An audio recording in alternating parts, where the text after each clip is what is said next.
Hello. All right, on this episode of Sound Culture, we're going to be reviewing MGMT. Little Dark Age. Yeah, this is their most recent album. It's from this year, and it's going to be a good one because these guys are going back to the roots, so check it out.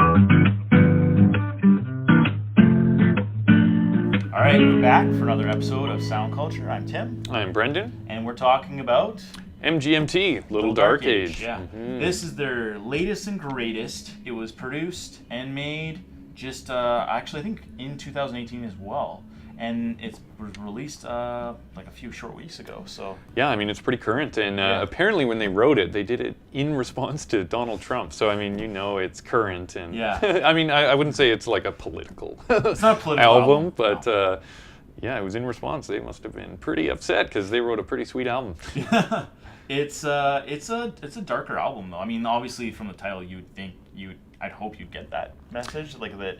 Yeah, like if you've heard their other albums, Oracular, Spectacular, and Congratulations, those ones are pretty happy, pretty easygoing, great for music festivals. And this one, I mean, it's still great, and it's got some pop hooks. People have said there's a lot of hookiness in the album. But yeah, there are definitely some slower parts, and there are some parts that are a little bit darker, I'd say. It's a synth pop album that has dark content to it. I think that's the best way to put it in a short sentence. Yeah, people have said it's kind of psychedelic pop too, because they have a lot of cool effects, and they have a lot of instrumentation. I mean, these guys like are relatable to Tame Impala and Portugal the Man.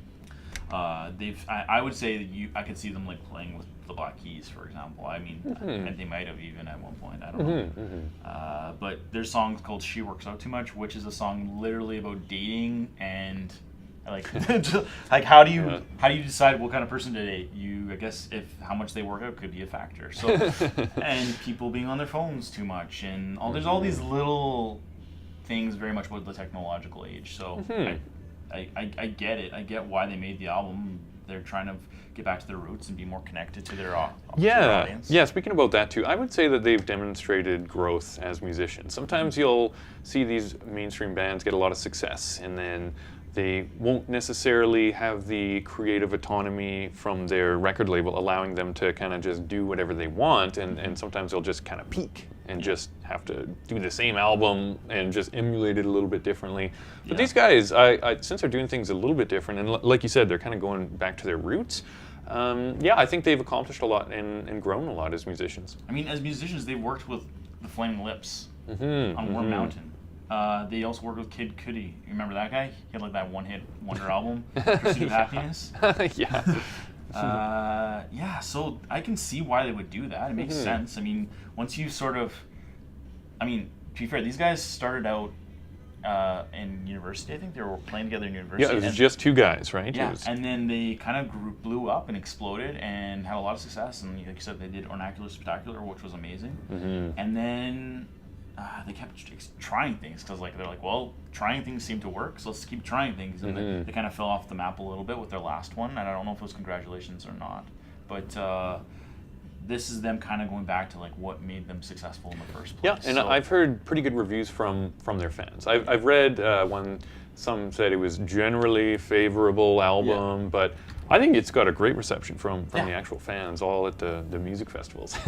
Yeah, it's amazing. It's a solid album and highly rewarding to listen to, I think. Yeah, I'd say. And another cool point is that beyond the two main guys, they have a lot of other musicians as part of this album. I believe they have 8 additional musicians, and I think they have 2 or 3 that are percussionists. So there's some really interesting drums, and I love that because sometimes electro pop or electronic music can have just a really basic beat that goes the whole time. But these guys have a really good drummer or drummers, and I think they have some really great riffs on top of the electronic experimental stuff that they do. Yeah. And if you like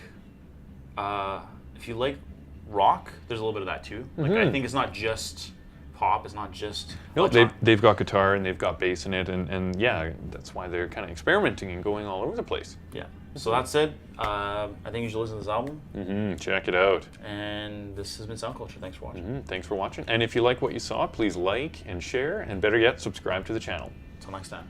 See ya.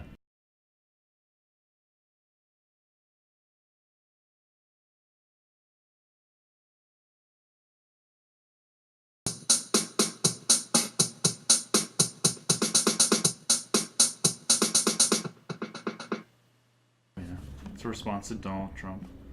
Oh, what? Yeah, they recorded it. They wrote it around the time that he got elected, and it was sort of just like they were going back to their roots and it's synth pop, but it's got like a lot of darkness throughout. Mm-hmm.